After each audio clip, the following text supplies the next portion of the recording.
Boeing is stepping up efforts to convince airlines it is safe to fly their 737 MAX 8 jets again, but contentious hearings on Capitol Hill left unanswered questions about the grounded jets and whether the FAA will change the way it certifies planes as safe to fly. Kris Van Cleave is at Washington Reagan National Airport with more on this story. Kris, good morning to you. Good morning. Senators pushed the acting FAA administrator about the cozy relationship between the agency and Boeing, but that is a system that's mandated by Congress. The FAA says if it had to approve new airplanes all on its own, it would require an additional staff of 10,000 new employees at an additional cost of $1.8 billion a year.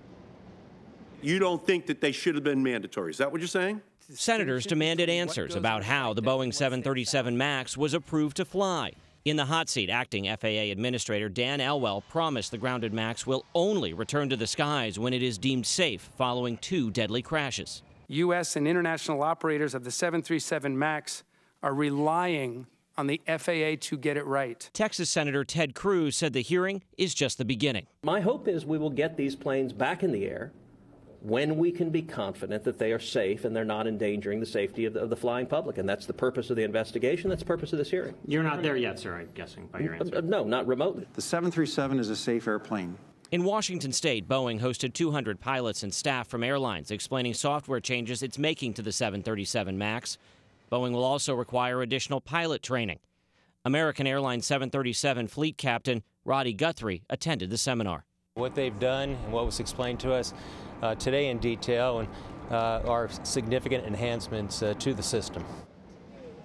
And Boeing says these changes will essentially make it harder for that controversial anti-stall system to operate. Now, what it will do is it will rely now on 2 sensors instead of 1. It will only activate once, not repeatedly, and it will be easier for the pilots to override it. Also, Boeing says it is adding a warning light to the cockpit that would let pilots know if the sensors were in disagreement or malfunctioning. That used to be an additional feature that cost around $80,000. Gayle?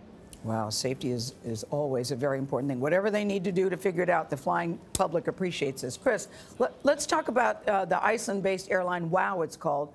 We hear that it's shut down. So what does that mean for people that have reservations with WOW? Well, WOW is a discount carrier offering fares to Europe from 4 U.S. cities for as low as $100. This shutdown will strand thousands of flyers around the world. If you have a reservation, the best option for you is to call your credit card company and try to get a refund that way.